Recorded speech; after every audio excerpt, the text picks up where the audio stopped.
आपल्या आधीच्या पिढीमध्ये श्रीमंती दाखवायचे, माझा बंगला आहे, त्याच्यात भारी इंटेरियर केलं, ते निदान त्यांच्याकडे ॲसेट तरी होता ते दाखवत होते.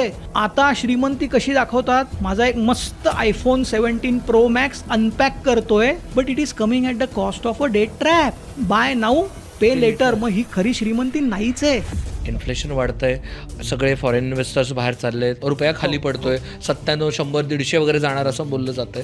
मग मध्यमवर्गीय म्हणून माझ्या आयुष्यात याने काय फरक पडतो? भारतात पहिला भाग आहे जो सुपर रिच आहे.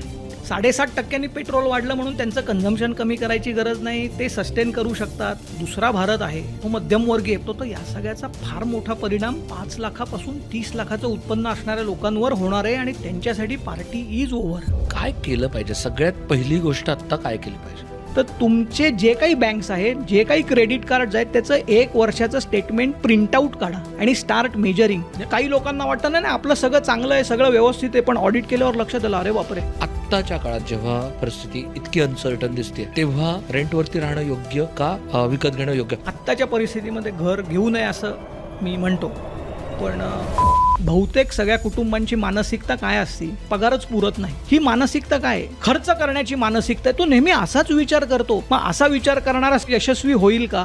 तर आन्सर इज नो. दुसरी मानसिकता जी आहे, परिस्थिती काही असू दे, माझी उद्दिष्ट गाठण्यासाठी मला जे करावं लागेल ते मी करीन. मग माझं सेव्हिंग जर कमी होत असेल तर मी माझा खर्च कमी करीन, पण मी माझं सेव्हिंग वाढवायचा प्रयत्न करीन. आणि ही मानसिकता जी आहे त्याला आपण गुंतवणूकदाराची मानसिकता म्हणतो. ही मानसिकता आपल्या कुटुंबाचा गळचेपीचा हा जो प्रॉब्लेम आपण म्हणलं तो नक्कीच सॉल्व्ह करू शकतो. की पॅसिव्ह इन्कम जनरेट करायचं आहे. मग घरामध्ये जर सिनियर सिटीजन असतील तर त्यांच्या नावावर आपण सिनियर सिटीजन सेव्हिंग स्कीम मध्ये पैसे गुंतवू शकतो. आजच्या काळात पांढरपेशा नोकरदारासाठी सगळ्यात मोठी रिस्क आहे, AI का रिअल इस्टेटमध्ये पैसे अडकणं? रिअल इस्टेटमध्ये पैसे अडकतात. गुंतवणूक करताना पहिली पसंती कशाला दिली पाहिजे? सोनं का म्युच्युअल फंडमध्ये SIP? म्युच्युअल फंडमध्ये SIP. मध्यमवर्गीयाची खरी गवची कशामुळे होते? वाईट इकॉनॉमीमुळं का लोक काय म्हणतील या स्टेटसच्या शोषामुळे? लोक काय म्हणतील या स्टेटसमुळे.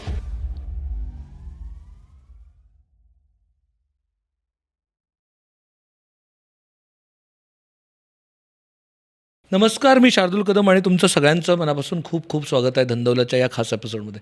एक काळ होता या मध्यम वर्गात असणारा प्रत्येक माणूस छान अभ्यास करायचा, मस्त MNCमध्ये IT मध्ये जॉब करायचा, दरवर्षी अप्रेझल घ्यायचं, स्विच मारायचं, 30% इन्क्रीमेंट घ्यायची आणि 2 BHK 3 BHK फ्लॅट बुक करायचा, मुलांना आपल्या IB स्कूलमध्ये पाठवायचं किंवा फॉरेन एज्युकेशनसाठी तयार करायचं, छान रिटायर ॲट 45 अशा गप्पा मारायच्या किंवा खरंच रिटायर व्हायचं लवकर आणि हवं तसं मनसोक्त जगायचं. आजची परिस्थिती थोडीशी वेगळी आहे. 2026मध्ये हे गणित कोलमडून पडलं. आत्ता अगदी 1.5 लाख रुपये किंवा 2.5 लाख रुपये कमवणारा माणूससुद्धा महिन्याला 20 तारखेला विचार करतो की अरे बापरे, माझ्या खिशात काही पैसे आहेत का? आणि मग आपल्याला आधाचंद नावाची एक ॲड दिसायला लागते आणि शेवटच्या 10 दिवसात पडणारी भ्रांत आणि त्याच्यासाठी लागणारं क्रेडिट कार्ड, त्याच्यासाठी लागणारे BNPL, ह्या सगळ्या ॲड्स दिसायला लागतात. आत्ताच पंतप्रधान मोदींनी एक भाषण दिलं, त्याच्यात त्यांनी सांगितलं की सोनं खरेदी कमी करा, फॉरेन ट्रॅव्हल थोडासा टाळा. मोठे MCs सांगतात की आता भारताच्या स्टॉक मार्केटकडनं 12-14% 15% अशा अवाजवी अपेक्षा ठेवू नका. आता 10 ते 12% जरी मिळालं तरी ते आपल्यासाठी सोयीस्कर आहे. मुलांच्या शिक्षणांचा खर्च वाढतो आहे, इन्व्हेस्टमेंट रिटर्न कमी होत आहेत, हेल्थ इन्शुरन्सचा खर्च वाढतो आहे, मेडिकल बिल्स वाढत आहेत, सगळे मेडिकल आपल्याला दिसतं आहे की प्रायव्हेटाईज होतं आहे. ह्या सगळ्यात नक्की काय होतं आहे? कुठेतरी नो कॉस्ट EMI आपला कान आपळतो आहे आणि वरून महागाई गळा दाबते आहे, खालून अनिश्चितता, AI, जॉब्सची स्कॅरसिटी, ह्या सगळ्यांनी धाक बसते. ह्याच्यात कुठेतरी मिडल क्लास होरपळला जातो आहे, त्याचा दोन्ही हातांनी गळा दाबला जातो आहे. तर या काळात, या क्षणाला मिडल क्लासने नक्की काय करायचं आहे? घाबरून जायचं आहे का काही नाही होणार मला म्हणून डोळे मिटून मस्त दूध प्यायचं आहे? म्हणजे आपण पिते दूध डोळे मिटून जातं मांजराची म्हणतो, ते व्हायचं आहे का खरंच डोळे उघडून ते दूध आहे का पाणी आहे हे बघायचं आहे आणि त्याच्यानुसार बदल करायचा आहे? हे सगळं थोडंसं घाबरवणारं चित्र वाटू शकतं, पण नक्की आपण काय करू शकतो आणि काय केल्याने आपलं जी सुखाची झोप जी थोडीशी आता बिघडत चालली आहे ती परत आणता येईल, ह्याच विषयावरती आपण गप्पा मारणार आहोत. सॉरी, थोडंसं सिरियस वाटतं आहे खूप, पण ॲक्च्युली मुद्दा असा आहे की खरंच आपण डोळे उघडून जागा होण्याची गरज आहे. तर आपण काय करू शकतो ह्याचसाठी आज आपण हा धनदौलतचा एपिसोड केला आहे. आणि त्याचसाठी आपल्यासोबत आहेत आनंद पोफळे सर. सर गेली कित्येक वर्ष फायनान्शियल एक्सपर्ट म्हणून काम करत आहेत, फायनान्शियल प्लॅनर ॲडवायझर म्हणून काम करत आहेत. तर त्यांच्याकडनं समजून घेणार आहोत की मध्यम वर्गाने आत्ताच्या काळात त्यांचं फायनान्शियल प्लॅनिंग कशा पद्धतीने ॲडजस्ट केलं पाहिजे आणि कशा पद्धतीने डोळे उघडले पाहिजेत. सर तुमचं खूप खूप स्वागत आहे. धन्यवाद शार्दूल. अमुक तमुकमध्ये येण्याची ही पहिली संधी मला मिळाली आणि मला खरंच आज एक्साईट वाटतंय, थोडं नर्वस पण वाटतंय. तो सांभाळून घेशील अशी खात्री आहे मला. पण आत्ता आपण खाली ज्या गोष्टी बोलत होतो त्याच्यानुसार मला जेन्युनली हे वाटतं की मी खरंच एवढा सिरियस इंट्रोडक्शन कधीच देत नाही, मी एवढं मोठं इंट्रोडक्शन पण देत नाही. पण मला आत्ताची परिस्थिती बघता थोडंसं मला असं वाटतं की आपल्याला ॲटलिस्ट झोपेचं सोंग घेतलं त्यांना सोडून द्या, पण जे झोपले आहेत किंवा ज्यांना कुठेतरी भीती वाटायला लागली आणि कळत नाही काय करायचं त्यांना आपण सांगण्याचा प्रयत्न करूया. ॲटलिस्ट तो विचार व्हावा. जेन्युनली माझी इच्छा आहे की हा एपिसोड बघितल्यानंतर जो कोणता रविवार येईल पुढचा, तेव्हा सगळ्यांनी फॅमिली म्हणून एकत्र बसा. जेव्हा जगात काहीतरी युद्धजन्य परिस्थिती होते तेव्हा पंतप्रधान आणि कॅबिनेट एकत्र येतं आणि डिस्कस करतं की आपल्या देशाची रणनीती काय आखायची आहे. तसंच आपल्याला फॅमिली म्हणून एकत्र बसून रणनीती आखण्याची गरज आहे. तर इच्छा आहे, आमचा प्रयत्न हाच असेल की या एपिसोडच्या एंडला ती रणनीती आखण्यासाठी लागणारं जे कुरण आहे ते तुम्हाला मिळेल. अगदी बरोबर. धन्यवाद शार्दूल. तू खूप घाबरलायस असं वाटलं मला, पण प्रत्येक परिस्थितीकडे बघण्याचा एक दृष्टिकोन असतो. कदाचित काही लोक निगेटिव्हली बघतात, काही लोक पॉझिटिव्हली बघतात. भारताचंच उदाहरण घ्यायचं झालं तर भारतावर जेव्हा जेव्हा संकट आलं आहे तेव्हा भारतीय अर्थव्यवस्थेने भरारी घेतली. म्हणजे संकटातून भरारी घेणं हेच आपलं एक वैशिष्ट्य असं म्हणावं लागेल.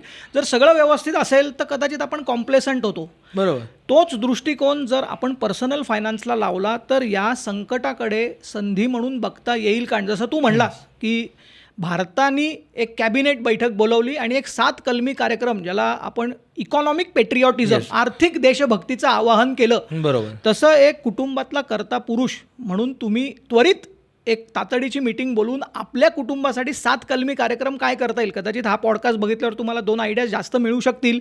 मी आशा करतो की त्या मिळतील आणि हा तुमचा प्रवास, हा 7 कलमी कार्यक्रम हा फुलप्रूफ होईल असं नक्की करा. करता पुरुष असो करता बाई असो, जे कोणी कर, सगळ्यांनी एकत्र येऊन बसा. करायला पाहिजे, अगदीच करायला पाहिजे. कारण 1991 साली भारताची आयात ही फक्त 7 दिवस पुरेल एवढेच परकीय गंगाजळी आपल्याकडे असताना आज 2025मध्ये आपण 4थ्या, आता 6व्या क्रमांकाची अर्थव्यवस्था झालो आहे.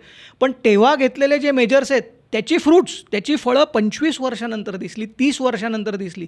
2008च्या इकॉनॉमिक क्रायसिसनंतर सुद्धा भारताने उभारी घेतली आणि कोविडमध्ये केवळ फक्त भारतातच नाही तर इतर देशांना सुद्धा मदत आपण करू शकलो. जर हे भारत करू शकतो तर त्याचे नागरिक म्हणून आपण नक्कीच करू शकतो. ॲब्सोल्युटली. मला एक फक्त, तू म्हणलास पंतप्रधानांनी आवाहन केलं, मी कुठल्याही राजकीय पार्टीला सपोर्ट करत नाही आणि मी फायनान्शियल प्लॅनर किंवा ॲडवायझर म्हणून पण बोलत नाही. एक नागरिक म्हणून मी या आवाहनाकडे बघितलं तर ते आवाहन मला समंजस वापराचं वाटतं. सेन्सिबल यूज ऑफ रिसोर्सेस, काय हरकत आहे. म्हणजे इंधन कमी वापरा, काय हरकत आहे. We all go to gym. आपण म्हणतो मला माझ्या हेल्थ मी कॉन्शियस आहे. खाद्यतेलांचा इम्पोर्ट भारत करतो. सध्याच्या परिस्थितीमध्ये खाद्यतेलाचा वापर 10% कमी केला, माझी हेल्थ पण चांगली होणार आहे. नैसर्गिक शेतीचा वापर करा असं जे आवाहन केलं आहे, याच लॉ कॉलेज रोडला पुढे भांडारकर इन्स्टिट्यूट आहे, त्यांनी यावर्षी भारतीय पद्धतीने शेती कशी करायची याचा कोर्स चालू केला आहे. म्हणजे सगळेजण थोडेसे सस्टेनेबिलिटीकडे चालले. तेव्हा हे जे आव्हान आहे त्याच्याकडे ऑस्टेरिटी मेजर म्हणजे काटकसरीचा मंत्र म्हणून न बघता तो आपल्यासाठी एक वेकअप कॉल आहे. सो मुद्दा हा आहे की बऱ्याचदा असं वाटतं लोकांना की एकदा का हरमुजची सामुद्रधुनी उघडली की संपला विषय. पण रुपी तर काय आत्ता गेल्या 4 महिन्यात नाही पडत आहे. रुपी गेले वर्ष 1.5 वर्ष पडतोच आहे.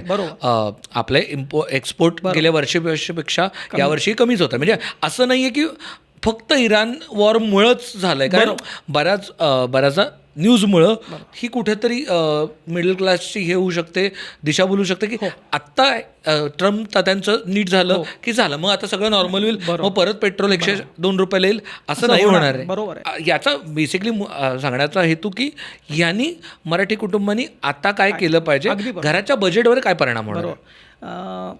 बजेटवर परिणाम खूप होणार आहे. महागाई वाढेल ती साधारण 10 ते 20% महागाई वाढेल असं गृहीत धरूनच आपण गणित केलं पाहिजे. बऱ्याचदा स्टॅटिस्टिक्समध्ये आपण जेव्हा काही वेळेला आपण ॲब्सोल्यूट फिगर्स बोलतो, काही वेळेला आपण पर्सेंटेज बोलतो. मला गार्डन वडापाव खूप आवडतो नळ स्टॉपचा. ते बरेच दिवस बंद होतं. मी परवा घ्यायला गेलो, तो 30 रुपये झाला आहे. तो 25चा 30 झाला. म्हणजे मी असं म्हणू का 20% वाढला. पण महागाई ही वाढणारच आहे. सिलेंडर पॉलिसी चांगली असल्यामुळे डोमेस्टिक यूजसाठी भाव वाढवले नसले तरी कमर्शियल यूजच्या LPGचे भाव हे वाढलेले आहेत 19 लिटरच्या सिलेंडरचे. त्यामुळे त्या सगळ्याचा कॅस्केडिंग इफेक्ट आता सुरू झाला आहे. आत्ताशीक सुरुवात झाली आहे, अजून बरंच काही बघायचं आहे. त्यामुळे हा वेकअप कॉल प्रत्येक फॅमिलीसाठी खूप महत्त्वाचा आहे. तू योग्य शब्द वापरला सुरुवातीला. तू म्हणतोस की घाबरवलंस थोडं, पण तसं नाही आहे. याचं कारण तुम्ही पॉडकास्ट इंडस्ट्रीमध्ये आहात, मी IT इंडस्ट्रीमध्ये होतो, कोणी व्यावसायिक आहे, कोणी ब्लू कॉलर जॉब करतो आहे, व्हाईट कॉलर जॉब करतो आहे. तुम्ही वेगवेगळ्या रोलमध्ये असाल तरीसुद्धा कुटुंबाचा कर्ता म्हणून तुमचा एकच रोल असतो, तो म्हणजे CEO. कंपनीचा CEO कंपनीची परिस्थिती वाईट असेल तर काय करतो, किंवा त्याचं इन जनरल आपण फंक्शनिंग बघितलं तर 2च वाक्य मी सांगू शकतो. कंपनीचा CEO कंपनीचा रेव्हेन्यू किंवा इन्कम कसा वाढेल याच्याकडे लक्ष देतो, ज्याला बिझनेस लँग्वेजमध्ये टॉप लाईन म्हणतात. बरोबर. कंपनीचा CEO ही बॉटम लाईन खाली कशी जाईल, बॉटम लाईन म्हणजे काय, खर्च कमी कसे होतील हे बघतो. एक CEO म्हणून, आता कुटुंबाचा CEO म्हणून आपण ही आत्ताची परिस्थिती बघितली आणि या परिस्थितीमध्ये खर्च जर वाढणार असेल तर माझी बॉटम लाईन ही वर येणार आहे आणि माझे उत्पन्नाचे स्रोत वाढत नाहीत ना. माझी पगार माझा पूर्वीसारखा 20%, 30%, जॉब बदलतो 50% स्विच होणार नाही. म्हणजे माझी टॉप लाईन आहे तिथे राहील किंवा कदाचित खाली पण येईल. 2-3% वर जाईल. त्यामुळे तू जे म्हणलास ती गळचेपी जी आहे ती मध्यमवर्गीय कुटुंबाची, ही टॉप लाईन कमी होणार, बॉटम लाईन वर जाणार, ही गळचेपी आहे. पण एक चांगला CEO आणि त्याचा चांगला माइंडसेट या परिस्थितीमधून नक्कीच बाहेर पडू शकतो. एक उदाहरण देतो. 3 CEO आहेत, त्यातला एकच CEO यशस्वी झाला, 2 CEO यशस्वी होऊ शकले नाहीत. याचं कारण त्यांच्याकडे नॉलेज होतं नव्हतं हे नाही आहे, त्याच्या माइंडसेटवर अवलंबून आहे. आता आपण असं धरू की बहुतेक सगळ्या कुटुंबांची मानसिकता काय असते की मला माझा पगारच पुरत नाही. तू जसं म्हणलास 20 तारखेला कुठून तरी काहीतरी आणावं लागतं. ही मानसिकता काय आहे? It is spenders. खर्च करण्याची मानसिकता आहे. तो नेहमी असाच विचार करतो. मग असा विचार करणारा CEO यशस्वी होईल का? तर आन्सर इज नो. दुसरी जी 70% लोकांमध्ये मानसिकता असते की काही होऊ दे बाबा, मी एक 50,000 मधले 5,000 बाजूला ठेवतो, 10,000 बाजूला ठेवतो, ही पण मानसिकता आहे. तर त्याला आपण म्हणू सेव्हर्स माइंडसेट. मी बचत करीन, पण तो पण यशस्वी होऊ शकतो का? तर नाही. तिसरी मानसिकता जी आहे तो काय म्हणतो, परिस्थिती काही असू दे, माझी उद्दिष्ट गाठण्यासाठी मला जे करावं लागेल ते मी करीन. मग माझं सेव्हिंग जर कमी होत असेल तर मी माझा खर्च कमी करीन, पण मी माझं सेव्हिंग वाढवायचा प्रयत्न करीन. आणि ही मानसिकता जी आहे त्याला आपण गुंतवणूकदाराची मानसिकता म्हणतो. ही मानसिकता ज्या CEOकडे आहे तो CEO आपल्या कुटुंबाचा गळचेपीचा हा जो प्रॉब्लेम आपण म्हणलं तो नक्कीच सॉल्व करू शकतो. आणि हा सॉल्व करायचा असेल प्रॉब्लेम तर जगातल्या एका खूप श्रीमंत माणसाने तो सॉल्व केला आहे ना. तो आता 80 वर्षाचा, you know his name, Warren Buffett. तर वॉरन बफे काय म्हणतो, don't save what is left after spending. बरोबर, don't save what is left after spending but spend what is left after सेव्हिंगचं महत्त्व कशाला द्यायचं हा आपल्या माइंडसेटचा प्रश्न आहे. CEO म्हणून आपली मानसिकता योग्य असेल तर आणि आपण योग्य प्रकारे नियोजन केलं तर या परिस्थितीवर सुद्धा आपण मात करू शकतो असं मला वाटतं. आणि हा प्रत्येकासाठी वेकअप कॉल आहे. तो आता कोण कसा घेतोय त्याच्यावर आहे. जो योग्य पद्धतीने घेईल, जसं तू म्हणलास की जे लोक म्हणजे बदल करायला तयार आहेत ते निश्चित यशस्वी होतील असं मला वाटतं. जे डोळसपणे बघतायत. हो बरोबर, अगदी मुद्दा डोळसपणे बघण्याचा. अगदी बरोबर. तर सगळ्यात पहिल्यांदा आत्ताच्या घडीला एखाद्या कुटुंब प्रमुखाने, आपण म्हटलं तसं त्या संडेच्या टेबलला बसलेत, चहा पित आहेत लोक, काय केलं पाहिजे? सगळ्यात पहिली गोष्ट आत्ता काय केली पाहिजे? मी प्रोजेक्ट मॅनेजर होतो बरेच दिवसात, त्यामुळे मला त्या टर्मिनॉलॉजीज द्यायला खूप आवडतात. तर प्रोजेक्ट मॅनेजर कधीही केव्हाही तुम्हाला काय विचारतो टीमला की आपली प्रोग्रेस किती आहे, आत्ता आपण कुठे. तर त्याच्यासाठी आपण काय करतो, नेहमी एक मेजर करतो काहीतरी. सो पहिली स्टेप, स्टार्ट मेजरिंग. माझा खर्च किती, माझं उत्पन्न किती, माझ्याकडे असेट्स किती आणि माझ्याकडे लायबिलिटीज किती. अगदी सोपं. साधं उदाहरण सांगतो. एक 7 ते 8 वर्षापूर्वी मी माझ्या बायकोबरोबर बोलत होतो. म्हटलं किती असेल आपला खर्च महिन्याचा. 35,000पेक्षा जास्त नाही, मी कधी काय आणतच नाही. म्हटलं बरं ठीक आहे. आम्ही दोघं बसलो. यू विल बी सरप्राईज्ड, 35,000चा खर्च 1,17,000 महिना होता. याचं कारण तिला हेच माहीत नाही ॲडहॉक खर्च आहेत, 6 महिन्याचे खर्च आहेत. तिचा दोष नाही आहे. What she is looking at is only monthly expenses.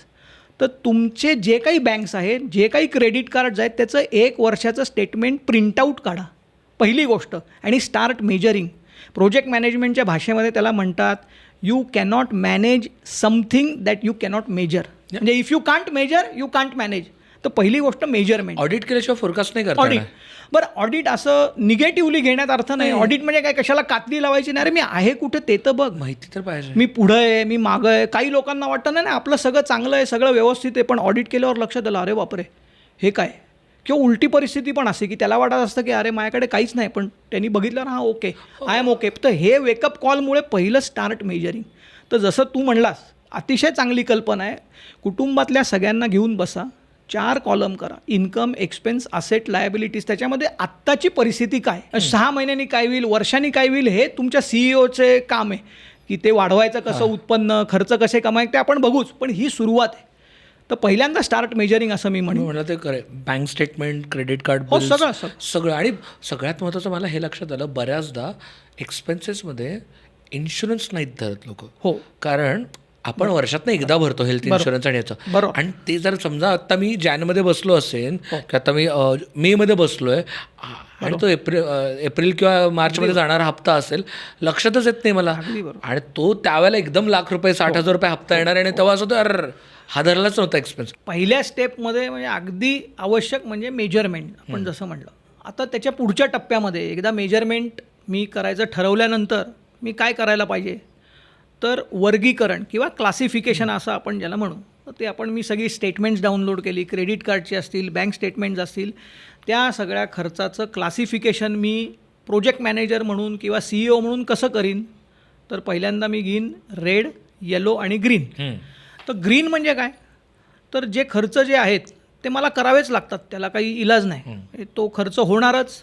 उदाहरणार्थ इलेक्ट्रिसिटीचं बिल असेल, घरचा किराणा माल असेल, ब्रॉडबँडचं बिल असेल, त्याला इलाज नाही, ते काय करू शकत नाही. तर ते आपण ग्रीन. EMIs हो, इन्शुरन्सचा प्रीमियम सुद्धा ग्रीन, कारण ती आवश्यकता आहे. No compromise on that. So that is a mandatory expense. घरात एक EMI पुढे गेला तर बरोबर. तर दॅट इज ग्रीन. दुसरी कॅटेगरी ऑफ एक्सपेन्सेस ज्याला आपण म्हणू की माझ्या कम्फर्टसाठी किंवा कन्व्हिनियन्ससाठी मी ही पेमेंट करतो आहे. फॉर एक्झाम्पल नवरा बायको दोघंही नोकरी करतायत, त्यामुळे घरामध्ये स्वयंपाकासाठी बाई आहे, धुण्या भांड्याला बाई आहे. हा माझ्या कन्व्हिनियन्ससाठी होणारा खर्च आहे. किंवा मुलाला पाळणाघरात ठेवायला लागतं त्याचा खर्च आहे, त्याच्या क्लासेसचा काही खर्च असेल, तो ॲस्पिरेशनल किंवा कम्फर्ट अशा प्रकारचा खर्च आहे, त्याला आपण येलो मार्क करू. आता तिसरा जो कलर कोडिंग आहे ते म्हणजे रेड. हा खर्च मी का केला असा मला प्रश्न पडतो. किंवा मी बघितल्यावर बाबा हा नसता केला तरी चालला असतं का, थोडा थांबवता आला असता का, थोडा कमी केला असता तर चालला असता का, अशा प्रकारचा खर्च जो आहे तो आपण रेडमध्ये मार्क करू. त्याला आपण लक्झरी खर्च म्हणू. मग तो स्वतःच्या आवडीसाठी केला आहे का तो मी दुसऱ्यांना दाखवण्यासाठी केला, हा पुढचा भाग झाला. पण हे बेसिक रेड, येलो आणि ग्रीन अशा 3 प्रकारचं वर्गीकरण. ग्रीन म्हणजे mandatory expenses which cannot be compromise, yellow म्हणजे कम्फर्ट और कन्व्हिनियन्स, आणि रेड म्हणजे लक्झरी आहे. ते नसते केले तरी चालले असते, ते माझ्या आनंदासाठी केलेले आहेत. बरोबर. आता आत्ताच्या परिस्थितीमध्ये जर तुम्ही ॲज अ कुटुंब या सगळ्यावर ॲग्री केलं की ठीक आहे हे रेड, येलो, ग्रीन आहे, आता पुढे काय करायचं. तर CIDमध्ये एक मला फार आवडतात CIDचे एपिसोड म्हणून म्हणतो. तर इन्स्पेक्टर प्रद्युम्न जे आहेत ते नेहमी म्हणतात कुछ तो गडबड है दया. मग हे रेड जे आहे त्याच्यामध्ये थोडं अजून डीप डाईव्ह करायची आवश्यकता आहे की हे का केला मी एक्सपेन्स, खरंच गरज होती का, हे माझ्यासाठी होतं का दुसऱ्यांना दाखवण्यासाठी होतं. हा खर्च जर मी केला नसता तर फायनान्समध्ये आपण ज्याला अपॉर्च्युनिटी कॉस्ट म्हणतो की हा खर्च न करता मी दुसरे गोष्टीला प्राधान्य दिलं असतं, मग तो माझं इन्व्हेस्टमेंट असेल किंवा दुसरं काही असेल तर तो करता आला असता का, या सगळ्याचा विचार हा दुसऱ्या टप्प्यामध्ये करणं आवश्यक आहे. जसं तू म्हणलास की ही मीटिंग झाली पण ती खर्चाला कात्री लावण्यासाठी नाही आहे, हे ऑडिट मला समजण्यासाठी आहे काय योग्य आहे काय नाही आहे. आणि ऑस्टेरिटी मेजर्स म्हणजे कात्री लावायची असं नाही, ऑस्टेरिटी मेजर्स म्हणजे काय करायला पाहिजे आणि काय करायला नाही पाहिजे याचं स्ट्रॅटेजिक इंटरव्हेन्शन असं आपण म्हणू.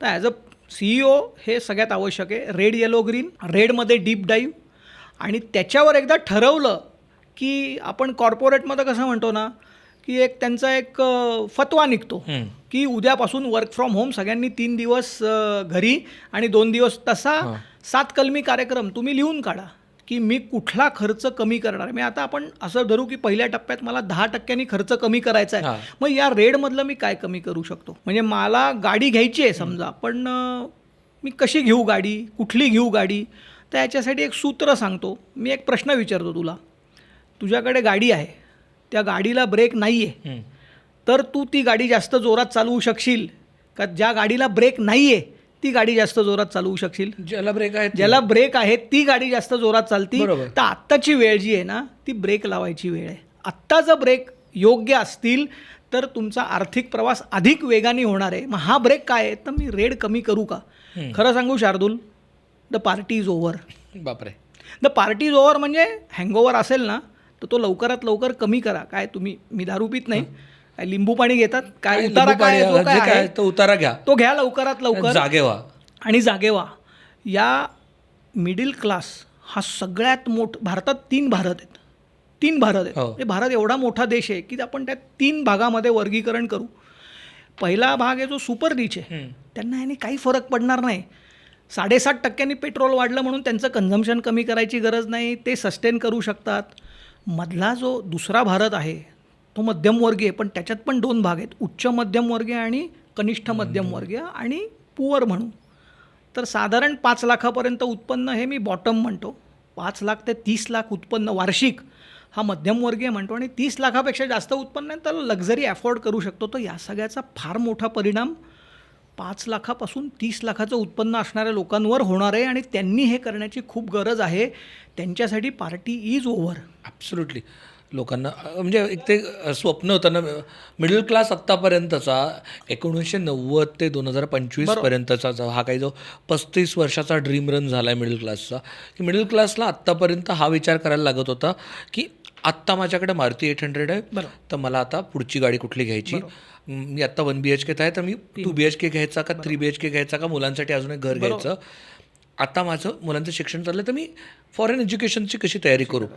आत्तापर्यंत मिडल क्लासला सर्वायवलची भ्रांत नव्हती, आता सर्वायवलचा विचार करायला लागणार आहे. They were always use to think about thriving.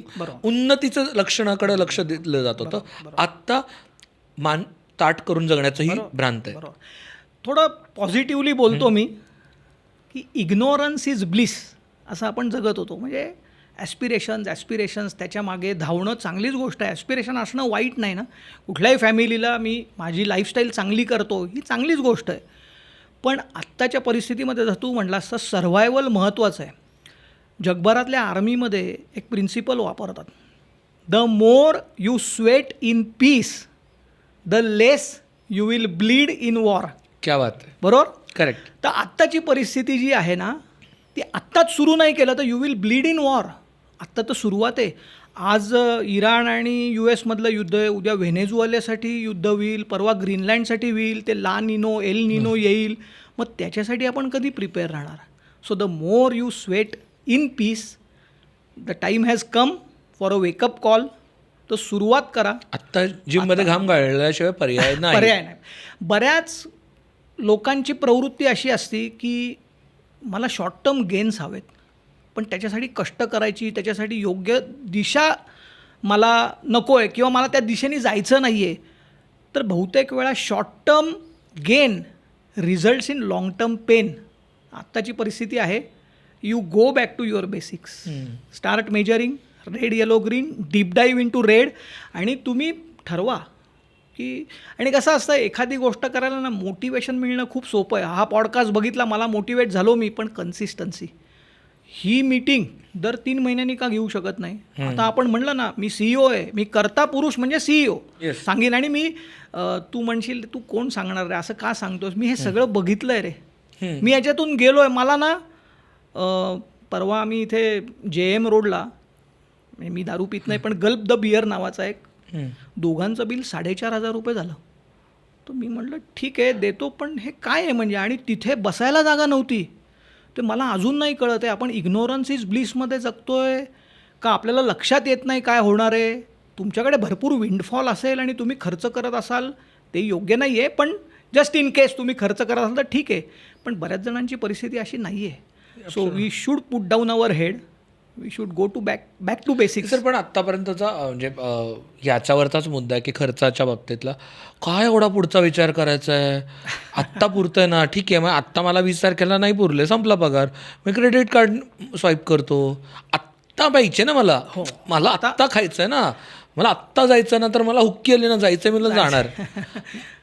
ह्याला कसं हे करायचं? कारण कुठेतरी ह्याचा परिणाम काय म्हणजे आत्तापर्यंत मे बी ते करून चालत होतं, भागत होतं, चालत होतं. भारतामध्ये जगण्याचं आयुर्मान आता वाढतं आहे. पूर्वी जे 70 होतं ते 80-85पर्यंत आपण जगतोय. पूर्वीच्या काळामध्ये जी आपण लाईफ सायकल म्हणायचो की मी 22-25व्या वर्षापर्यंत शिकलो, 30 वर्ष नोकरी केली, 60व्या वर्षापर्यंत नोकरी केली, चांगले पैसे साठवले आणि 85 वर्षापर्यंत माझं साठवलेल्या पैशातून आरामात आयुष्य जगलो. हे आता होणार नाही. ही सायकल आता थांबलेली आहे. त्यामुळे जेव्हा जेव्हा तुम्ही हा खर्च करत असता तर सायकॉलॉजिकली तुम्ही असा विचार करू शकता की मी आत्ता घेतलेली वस्तू ही मी माझ्या भविष्यातल्या पगाराबरोबर केलेली तडजोड आहे. मला परवडत नाही. Bye now pay letter. माझी चुकीचा शब्द नाही वापरत मी, की माझी परिस्थिती नाही आहे किंवा माझी अवकात नाही आहे ती खरेदी करायची, पण तरी मी करतो आहे. कारण मला कोणीतरी क्रेडिट कार्ड दिल्यावर दिवसातून किती कॉल येतात. मला पण भारी वाटतं, सर तुम्हाला 6 लाख पर्सनल लोन आत्ता द्यायला तयार आहे, तुमच्या क्रेडिट कार्डचं लिमिट आम्ही 12.5 लाख करतो आहे. पण तो त्यांचा व्यवसाय आहे. तुम्ही त्याचं बिल भरलं नाहीत की त्यांचा व्यवसाय सुरू होतो. क्रेडिट कार्डवर वार्षिक व्याज 36%. You are in to a debt trap to be honest. तर हा डेट ट्रॅप नाही मोडला. आणि हा डेट ट्रॅप काय आहे ना, तुम्ही भविष्यातल्या तुमच्या गरजा आहेत ना त्याच्याबरोबर कॉम्प्रोमाइज करताय. 60व्या वर्षानंतर, आता 60व्या वर्ष तरी रिटायर काय, 60व्या वर्षापर्यंत नोकरी करू शकू नये अशी परिस्थिती आहे, तर तुम्ही त्याच्याबरोबर कॉम्प्रोमाइज करताय. मग त्या 50 वर्षानंतर 85 वर्षापर्यंत तुम्ही काय करणार आहात? ॲब्सोल्युटली. सो हा विचार, आणि ही गोष्ट आवश्यक नसेल तर एक प्रिन्सिपल डिलेड ग्रॅटिफिकेशन, की ही गोष्ट मी नाही वापरली, 1-2 महिने वापरून नका बघू, आपोआपच तुम्हाला त्याची सवय होईल. आणि एक खूप महत्त्वाची गोष्ट, जसं मी म्हटलं माझ्या गाडीला ब्रेक असतील तर मी गाडी जोरात चालवू शकतो. हे ब्रेक म्हणजे काय, प्रत्येक गोष्टीसाठी लिमिट लावायचं. जसं तू म्हणलास की हा खर्च करायचा का नाही, लक्झरी कार घ्यायची का नाही, कार जरूर घ्या. प्रत्येकाचं स्वप्न आहे की मी माझ्या फॅमिलीला कारमधून फिरवीन, पण मग त्याला ब्रेक काय लावू मी, किंवा लिमिट काय लावू? माझ्या वार्षिक उत्पन्नाच्या निम्मा खर्च मी कारवर करीन. ओके, म्हणजे माझा 12 लाख रुपये जर माझा 12 लाख आहे, 6 लाखाची गाडी घे ना. मारुती सुझुकी अतिशय उत्तम गाड्या येतात माझ्याकडे, स्वतःकडे तीच आहे. सस्ता, सुंदर, टिकाऊ, सिटीसाठी. मला कोणाला दाखवायचं नाही आहे, मला फक्त गाडी कशा करता हवी आहे, कम्फर्ट. तो 6 लाखात मिळतोय ना. आता हा रूल अजून थोडा एक्सप्लेन करतो. कार घ्यायची असलं माझा 50-60 लाख रुपये इन्कम असला पाहिजे.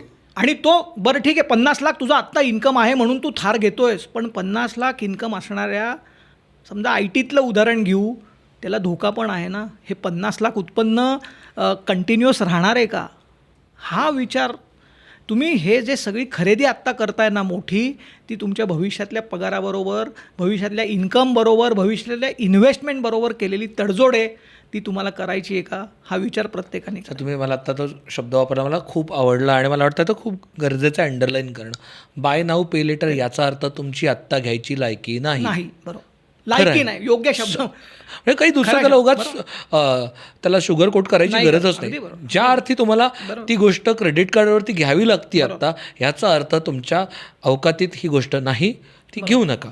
कष्ट करून घेतला ना, त्यातला जो आनंद आहे ना, की मी 3 वर्ष पैसे साठवून माझ्यासाठी आयफोन घेतला, हा आनंद. आणि क्रेडिट कार्डच्या एका क्लिकवर बाय नाऊ पे लेटर करून काहीतरी नंतर वडिलांकडून पैसे घे, कोणाकडून घे, त्या दोन्हीमध्ये खूप फरक आहे. पण हे काय ना, पुढच्या पिढीला सांगणं अवघड आहे. ते पिढ्याही खूप झाल्या तरी मी जेन एक्स माणूस आहे. मी जेन वाय मग त्या तू जेन वाय आणि आता जेन झीन जेन अल्फा पुढच्या जेन 4 बीटा पिढ्या. सर. माझा मुलगा जेन बीटा आहे. ते अजून एक पिढी आहे. म्हणजे या वर्षात जन्माला आलेले लोक जेन बीटा आहेत. अरे बापरे, मग आपण खूपच ओल्ड झालोय. मी एक रूल सांगतो कार परचेससाठी. Let see if everyone can look at this for themself, त्यांच्यासाठी. जसं आपण म्हणलं मला कार घ्यायची आहे, माझ्या वार्षिक उत्पन्नाच्या निम्मा मी 6 लाखाचीच गाडी घेणार. बरोबर. दुसरा रूल 20% हे डाऊन पेमेंट करता आलं पाहिजे. ते काही ठिकाणी करावंच लागतं, काही ठिकाणी 100. पण 20% डाऊन पेमेंट, 80% लोन, घेतलेला 80% लोन पुढच्या 4 वर्षात फेडता आलं पाहिजे. आणि माझा गाडीचा खर्च, गाडीचा मेंटेनन्स पण येतो ना, गाडी ही लायबिलिटी आहे, पेट्रोलचा खर्च आहे, इन्शुरन्सचा खर्च आहे. तर हा जो खर्च आहे तो माझ्या महिन्याच्या पगाराच्या 10% जास्त नको, 10%पेक्षा जास्त नको. म्हणजे 24-10, 20% डाऊन पेमेंट, 80% लोन घेतलेलं, 4 वर्षात रिपेमेंट आणि 10%पेक्षा जास्त खर्च माझ्या गाडीच्या मेंटेनन्सवर, पेट्रोलवर, इन्शुरन्सवर नको. हे गणित मांडा. हे शक्य असेल तर गाडी घ्या आणि तुम्हाला जी परवडेल ती गाडी घ्या. साधं गणित आहे सर, सिम्पल आहे. कोणतीही 4 व्हीलर जर तुम्ही चालवत असाल रेग्युलरली डेली बेसिसवरती तर 5,000 रुपयाचं पेट्रोल मिनिमम लागतं. मिनिमम, अगदी मिनिमम धरलं. साधारणतः वर्षभराचा मेंटेनन्स हा 10,000 ते 12,000 रुपये. सो महिन्याचा 1,000 रुपये वाढला. सो प्लस इन्शुरन्स साधारणतः 30,000 ते 40,000 रुपये असणारच आहे. ह्याचा अर्थ साधारण 3,000 रुपये पर मंथ पडला. सो म्हणजे तुम्हाला किमान 10,000 रुपये खर्च झाला कारवरचा. बरोबर. आणि इमर्जन्सी वगैरे धरत नाही आपण बाकीचे. बरोबर. ह्याचा अर्थ तुमचा इन्कम मिनिमम 1 लाख रुपये असला पाहिजे. अगदी बरोबर. गाडी अफोर्ड करायला. अगदी बरोबर. म्हणजे हे गणित, हा ब्रेक लावा, हा रूल लावा आणि या रूलच्या हिशोबाने घेता येत असेल तर घ्या. आणि जी शक्य आहे ती घ्या. हळूहळू अपग्रेड करा. Start slow and then upgrade. Upgrade easy आहे. 10 वर्षानंतर तुम्हाला चांगली परिस्थिती झाली देन यू अपग्रेड. आत्ता परिस्थिती नाही आहे. सर आत्ता मुद्दा हा होतो की आपण न्यूजमध्ये बघतोय की रुपया पडतोय. फॉरेन इन्व्हेस्टर्स भारतातनं इन्व्हेस्टमेंट काढून घेत आहेत.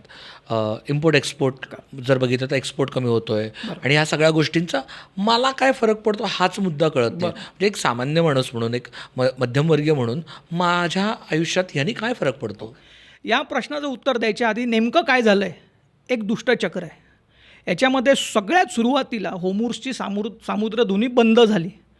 त्याच्यामुळे भारत हा जगातला 3रा तेलाचा आयात करणारा देश. आपण आपल्या गरजेच्या साधारण 85% क्रूड ऑइल हे एक्सपोर्ट करतो, ज्याच्यामधला 50%पेक्षा जास्त जो क्रूड ऑइल आहे ते होर्मुझच्या सामुद्रधुनीमधून येतं. आणि फक्त क्रूड ऑइल नाही तर नॅचरल गॅसचा पुरवठा, ज्याच्यामुळे LPGवर परिणाम झाला आहे.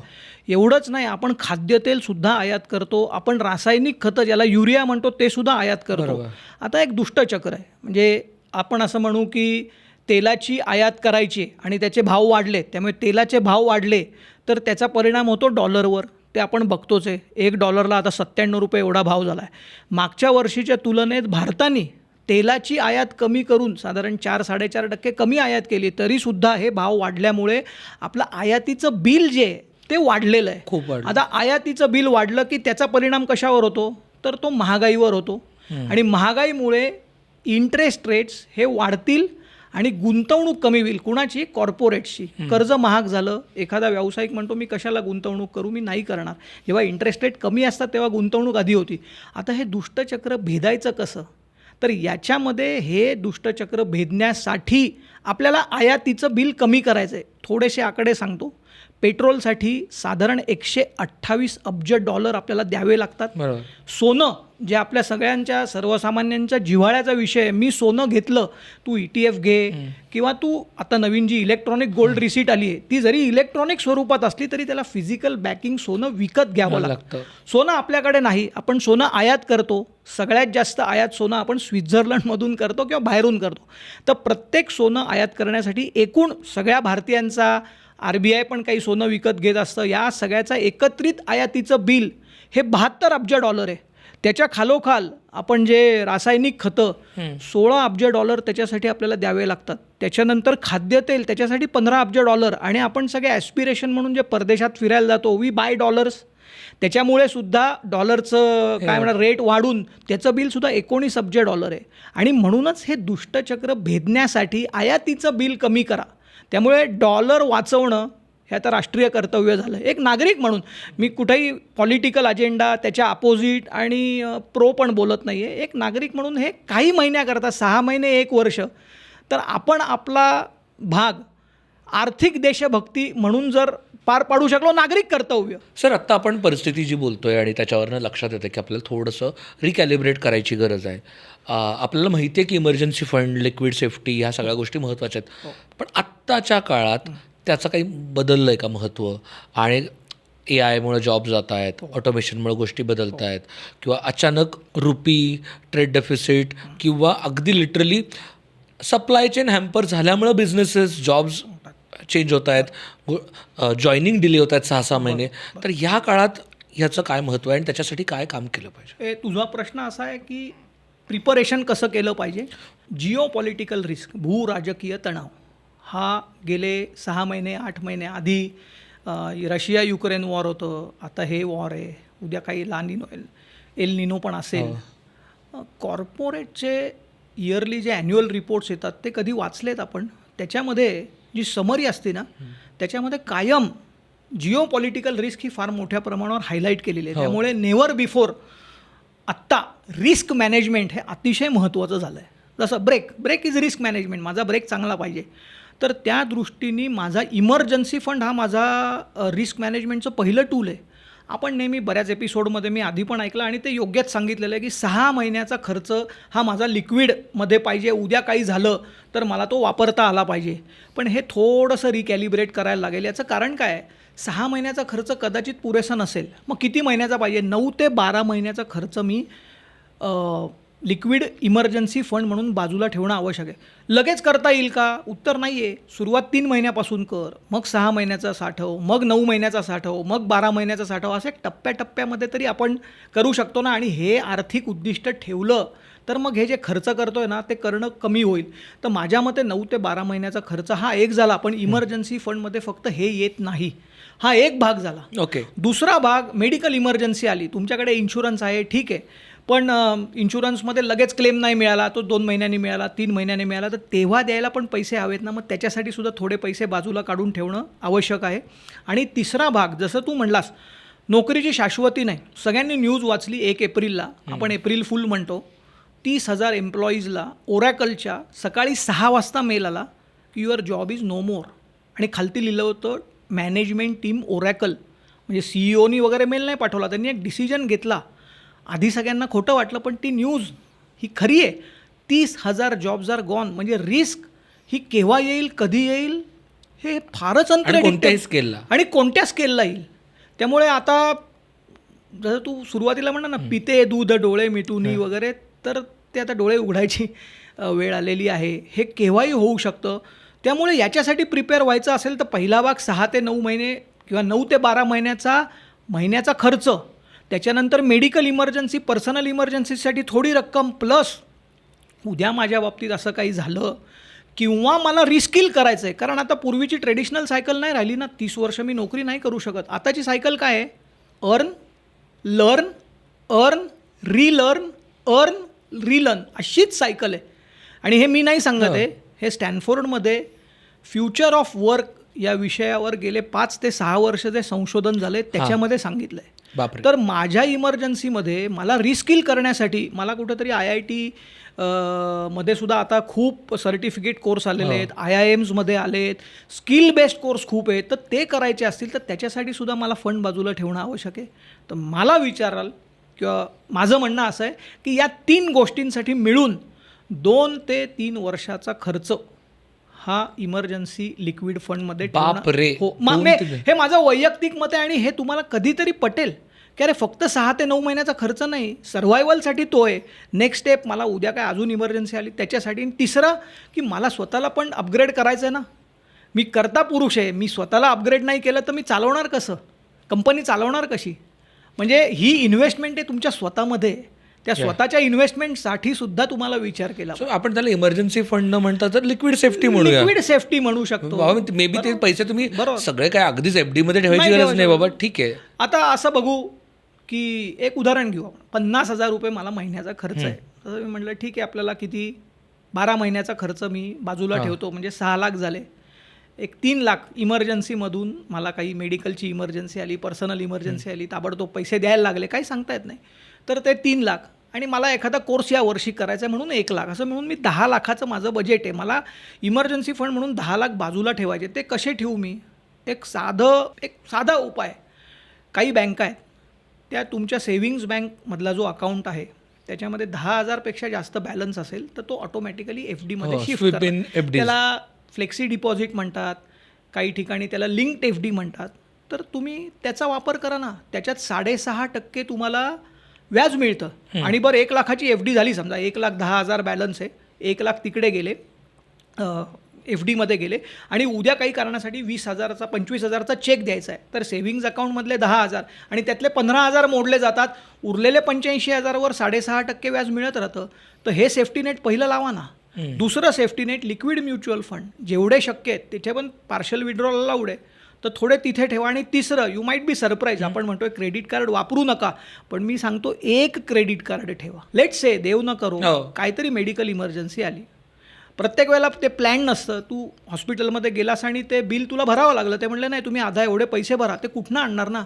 माझ्याकडे क्रेडिट कार्ड असेल त्याचं 5 लाख 6 लाख लिमिट कमीच ठेवा आणि एकच ठेवा आणि ते अशा गोष्टींसाठी वापरण्यासाठी ठेवा. त्यामुळे समंजस वापर केला तर क्रेडिट कार्ड हा सुद्धा लिक्विड इमर्जन्सी फंडचा एक पर्याय होऊ शकतो. That's a very good idea. म्हणजे जर तुमच्याकडे 5 लाखाचं लिमिट असेल तर that is as good as तुमच्याकडे इमर्जन्सी फंड असल्यासारखंच आहे ते, फक्त बरोबर समंजस वापर. लिटरली म्हणजे आत्ता माझ्या वडिलांचा एक 4 महिन्यापूर्वी ॲक्सिडेंट झाला आणि ते याच्यात ICUत होते. तर आम्हाला गेल्यावरती त्या हॉस्पिटलमध्ये इन्शुरन्स आहे वडिलांचा, व्यवस्थित मोठा इन्शुरन्स आहे, हेल्थ इन्शुरन्स, पण त्या हॉस्पिटल म्हटलं आम्ही हा हेल्थ इन्शुरन्स घेत नाही, सो तुम्हाला भरायला लागतील, तुम्ही रिएम्बर्समेंट क्लेम करा. तेव्हा काय करणार? तेव्हा आणि त्यावेळेला अगदी 3-4 लाख रुपये आम्हाला मेडिकलचं बिल होतं, म्हणजे काय म्हणतात त्याला, औषधं गोळ्या आणि त्या इंजेक्शन्सच बिल होतं. ते मी क्रेडिट कार्डनी भरलं, कारण एवढी 4 लाख रुपये लिक्विड कॅश ऑलरेडी भरली होती, तर अजून नव्हती शिल्लक, त्यांनी मारलं. बरोबर, अगदी बरोबर. आणि किंवा एखादा कोर्स आहे आणि यू थिंक की मला रिस्किल करायचं आहे, मला त्याची फी भरायची आहे, भरू शकता त्यांनी, पण ते तेव्हाच वापरा जेव्हा आवश्यकता आहे. बाय नाऊ पे लेटरसाठी क्रेडिट कार्ड वापरण्याची जी डेट ट्रॅप आहे ना, तो थोडा कमी केला पाहिजे. बाप सर, आता बरेच जण जे आपल्याकडे आहेत की सँडविच जनरेशनचे लोक आहेत, ज्यांच्याकडं 80% जास्त संपत्ती ही इमूवेबल ॲसेट्समध्ये आहेत, म्हणजे ते कागदावरती श्रीमंत आहेत. म्हणजे आता अगदीच एक्झाम्पलच घ्यायचं तर माझे वडील कागदावरती श्रीमंत आहेत. एकही ॲसेट त्यांची, सगळ्या ॲसेट्स आहेत ते रिअल इस्टेटमध्येच आहेत, ज्या इमूवेबल आहेत आणि जे आत्ताच्या मार्केटमध्ये मोडायच्या नाही मोडायच्या ह्या सगळ्यावरती होतं की इलिक्विड ट्रॅपमध्ये अडकलेत. त्यांनी काय करावं, कारण आत्ताच्या काळात you never know when you will need liquidity. बरोबर. तर या प्रश्नाचं उत्तर देताना आपण ॲसेटचं वर्गीकरण जे ते फिजिकल असेट आणि फायनान्शियल असेट अशा 2 पद्धतीने करू. तुम्ही तुमच्या वडिलांचं उदाहरण दिलं, he is asset rich but income poor. Don't take me wrong, he is asset rich, he has got very good asset, but is that asset generating income? ॲसेटची मूळ व्याख्याच अशी आहे की asset means something that generates a cash flow. तर हा physical asset आहे आणि हा फायनान्शियल असेट आहे. मग कुठला असेट तुम्ही प्रेफर करता? लाँग टर्म किंवा शॉर्ट टर्म असलं तरी प्रत्येक वेळेला माझ्या ॲसेट्सचं योग्य असेट अलोकेशन मी करतोय का, हेच फायनान्शियल प्लॅनिंगचं खरं मूळ आहे. Then you should actually take a step की हे जे इलिक्विड ॲसेट आहे ते थोडं लिक्विड करून फायनान्शियल असेट्समध्ये आणू शकतो का, जेणेकरून मला I will become income rich also. Imagine एवढी मोठी प्रॉपर्टी आहे, if you are able to rent it will start generating income. पण तसं नसेल, लँड असेल, त्याच्यातून लँड ॲप्रिशिएट झालेली आहे आत्तापर्यंत, पण त्यातला थोडा भाग विकता येईल का, सगळा भाग शक्य नाही, किंवा त्याच्यातून काही इन्कम जनरेट करता येईल का. त्यामुळे ॲसेट रिच असणं चांगलंच आहे. It is, you have won the 50% battle, पण इज इट जनरेटिंग इन्कम? आणि सध्याच्या काळामध्ये as a CEO, are my assets firing at the best? हा प्रश्न तुम्ही स्वतःला विचारायला पाहिजे. माझा प्रत्येक असेट हा योग्य आणि एफिशियंटली रिटर्न्स देतोय का, हा प्रश्न. माझ्याकडे आहे ना land, very good, you have a very strong foundation, पण त्याचं काय करू शकतो? साधं उदाहरण देतो. सध्याच्या काळामध्ये जर काही विचारलं काय करायला लागेल, आणि ॲज यू सेड की रिस्क खूप आहे, तर as a CEO or as any financial planning goal, I must look at generation of passive income, ज्याला प्रोजेक्ट मॅनेजमेंटच्या भाषेमध्ये सिंगल पॉईंट ऑफ फेल्युअर म्हणतात, ते अवॉइड करायला पाहिजे. मी सॅलरी एम्प्लॉई आहे, सॅलरीड आहे. मी कामगार आहे. खरं सांगायचं तर सॅलरीड हे खूप भारी वाटतं. मी कामगार आहे. तुम्ही व्हाईट कॉलर म्हणा, काही म्हणा, मी कामगार आहे. मला मिळणारा महिन्याचा पगार हेच माझ्या उत्पन्नाचं एकमेव स्रोत असेल तर I have single point of failure.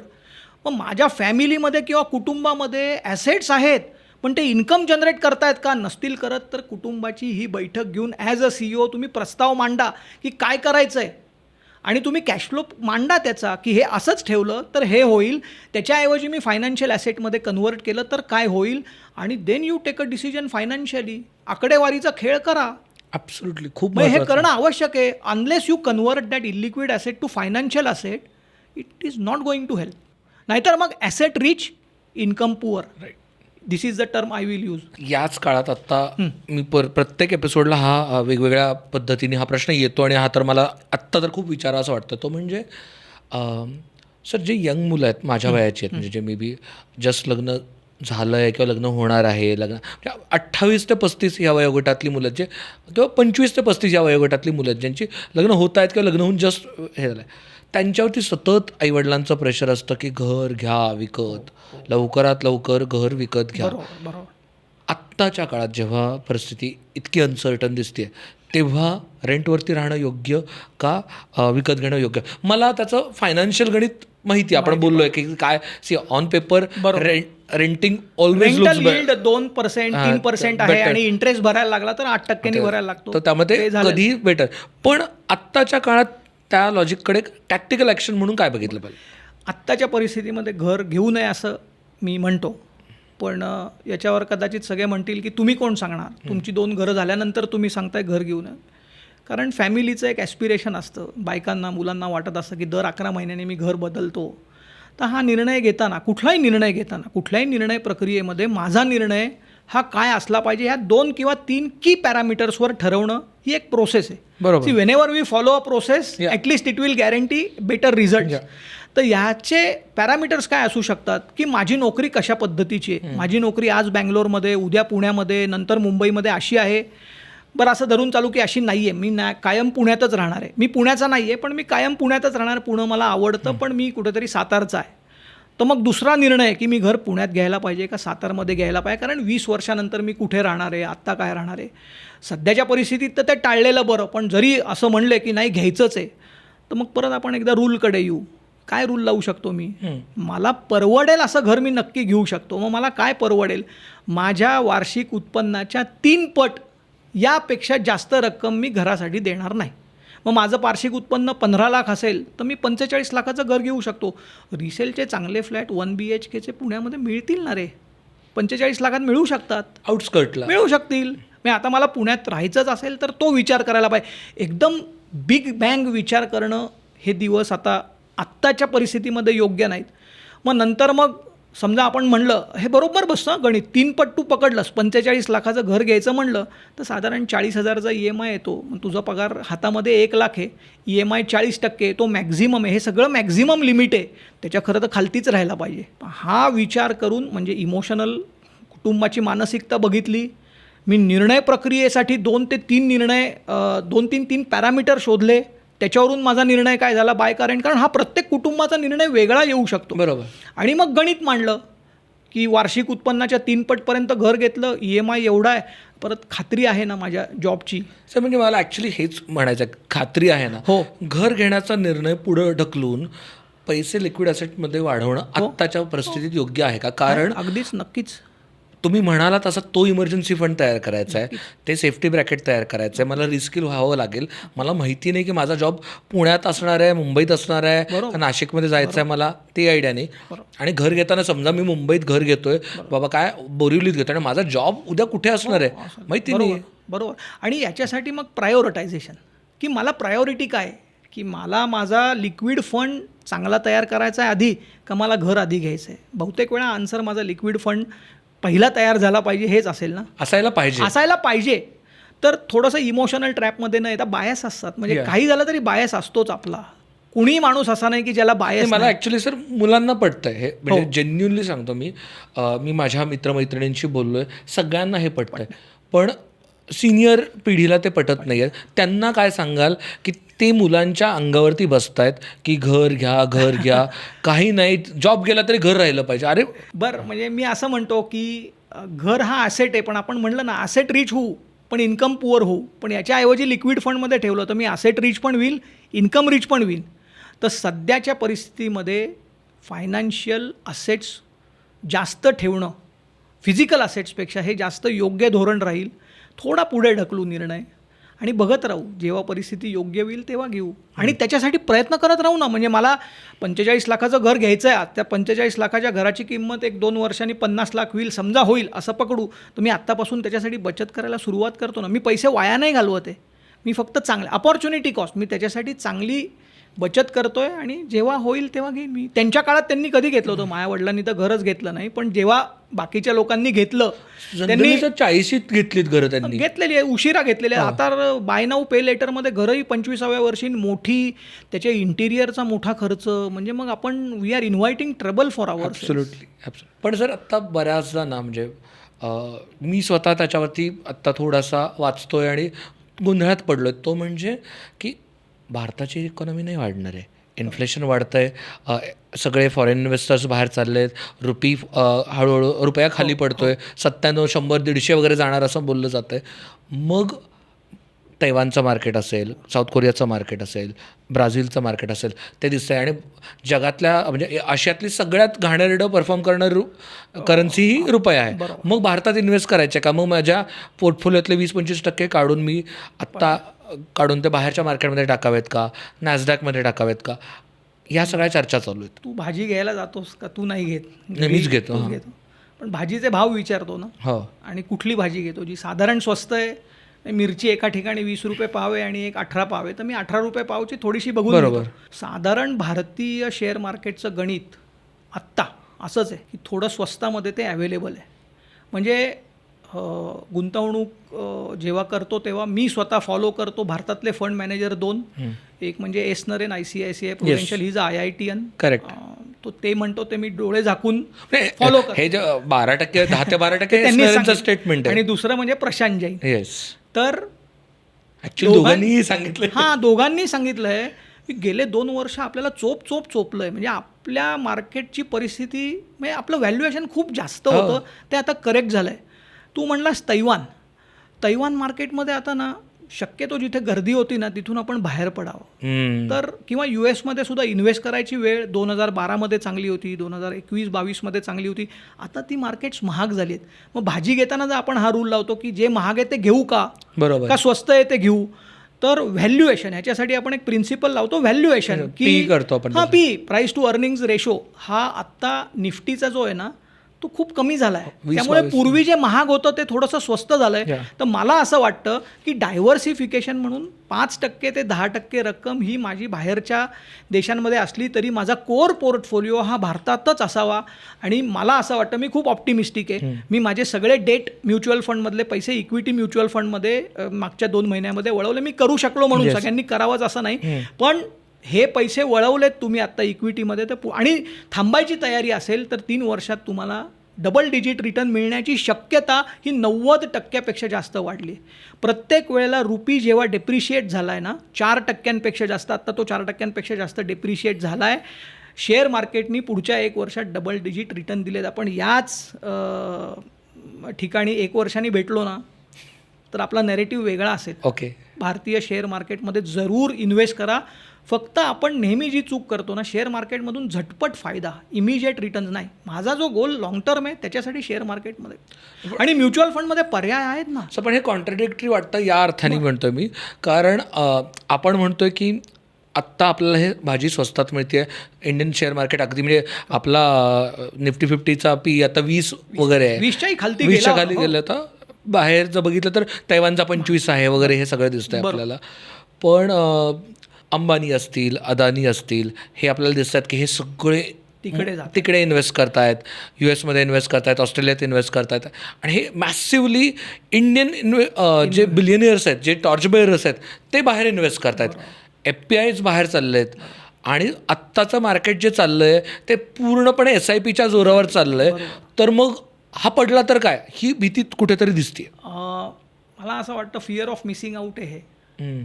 1% rich people जे करू शकतात ते आपण करणं योग्य आहे का हा प्रश्न आपण स्वतःला one size doesn't fit all. म्हणजे त्यांनी केलं म्हणून त्यांनी भरपूर प्रमाणात केलं असेल, तुम्ही थोड्या प्रमाणात नक्की करा. तर सो आपण डायव्हर्सिफिकेशनचं प्रिन्सिपल वापरून थोडेसे डायव्हर्सिफाय करू शकतो. पण म्युच्युअल फंडमध्ये सुद्धा तुम्ही ऐकलं असेल की limit of investing in abroad markets has rich. तो जास्ती करता येत नाही.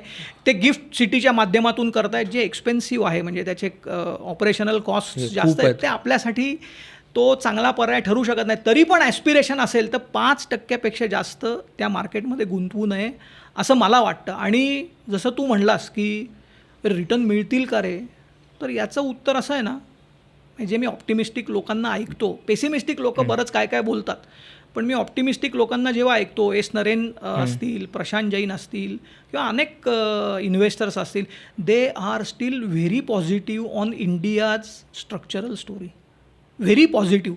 In fact Prashant Jain had a controversial statement. Blue collar jobs in India are growing and there, म्हणजे त्यांचं पर्चेसिंग पॉवर, त्यांचा पगार हा वाढतोय. मग हे कॉन्ट्रोवर्शियल स्टेटमेंट निगेटिव्हली बघत नाही मी. म्हणजे ब्लू कॉलर जॉब्स आहेत ना, त्याच्यामुळे भारताची इकॉनॉमी, जे सर्क्युलर इकॉनॉमी म्हणतो ना, एका इकॉनॉमीमधून दुसऱ्या इकॉनॉमीमध्ये पैसे जातात, म्हणजे प्रत्येक स्तरातल्या लोकांमधून पैसा खेळता राहतो, हे त्याच्यामुळे शक्य आहे. त्यामुळे इंडिया स्ट्रक्चरल स्टोरीज इंटॅक्ट असं मला वाटतं. आत्ता 2 वर्ष आणि काय आहे, जे पडलं ना ते वर जातंच. त्यामुळे आत्ता वेळ आहे.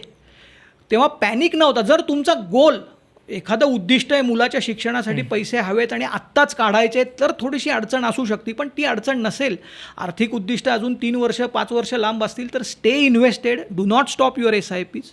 इनफॅक्ट शक्य असेल तर अजून पैसे भारतीय शेअर मार्केटमध्ये टाका. फक्त ते इंडिव्हिज्युअल स्टॉकमध्ये नको. ते कशात हवेत? इंडेक्स फंडमध्ये टाका, मल्टी ॲसेट फंडमध्ये टाका, फ्लेक्सी कॅप, ज्याला अनकन्स्ट्रेंड इन्व्हेस्टमेंट, की फंड मॅनेजरकडे फुल अथॉरिटी आहे. मी आज स्मॉल कॅप चांगलं करतोय, स्मॉल कॅपमध्ये त्याला खेळायला मोठं मार्केट आहे. 150 स्टॉकमध्ये 50 स्टॉकमध्ये असं लिमिटेशन नाही. अनकन्स्ट्रेंड इन्व्हेस्टमेंट जर करू शकलात, चांगल्या स्कीम्स निवडा, फायनान्शियल ॲडवायझरचा सल्ला घ्या, but stay invested in Indian market.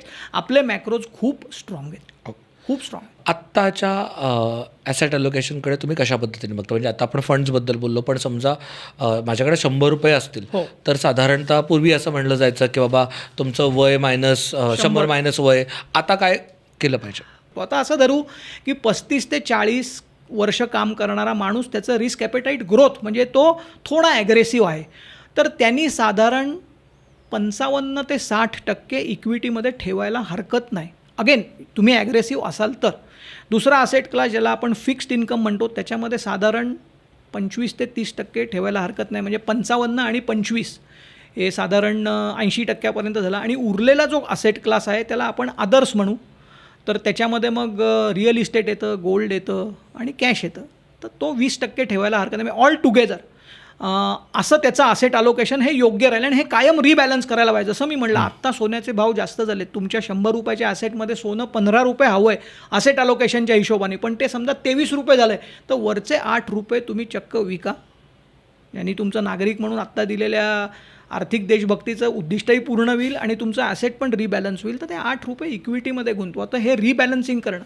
आता समजा एखादा रिस्क ॲपेटाईट कमी आहे, की एवढं रिस्क घेऊ शकत नाही, त्याची रिस्क प्रोफाईल कमी आहे. लोक म्हणतात बरं का मी रिस्क घेऊ शकतो, पण त्याचं प्रोफाईल बघायला लागतं. पण तो समजा बॅलन्स्ड असेल की ठीक आहे, तर त्याच्या केसमध्ये त्याला साधारण 50% इक्विटी, 35% डेट आणि उरलेले 15%. सर हा एक ढोबळमानाने रूल आहे. तर प्रत्येकाचं काय हे रिस्क प्रोफाईल बघून फायनान्शियल ॲडवायझर हे सजेस्ट करू शकतात. पण शक्यतो फायनान्शियल असेट्स जास्त ठेवा.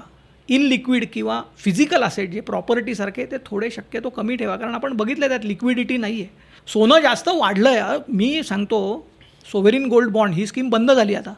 मला वाटतं मला सोन्याचा खूप शौक होता. माझ्या इथे 2 अंगठ्या, गळ्यात चेन, हे कडं, समहाऊ मला तो म्हणजे काय माहीत नाही, मी फायनान्शियल ॲडवायझर झाल्यानंतर मला असं वाटलं की ह्याचं काय, हा ॲसेट फायरच होत नाही आहे. हे घेतला आहे खरा.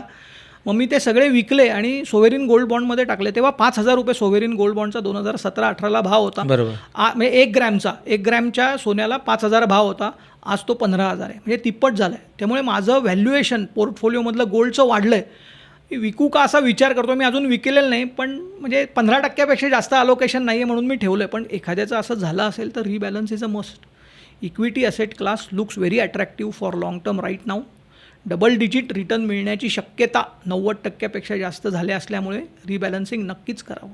फक्त ज्यांचा लाँग टर्म गोल आहे त्यांच्यासाठी, शॉर्ट टर्म गोलसाठी इक्विटी नाही आहे हे लक्षात घेणं आवश्यक आहे.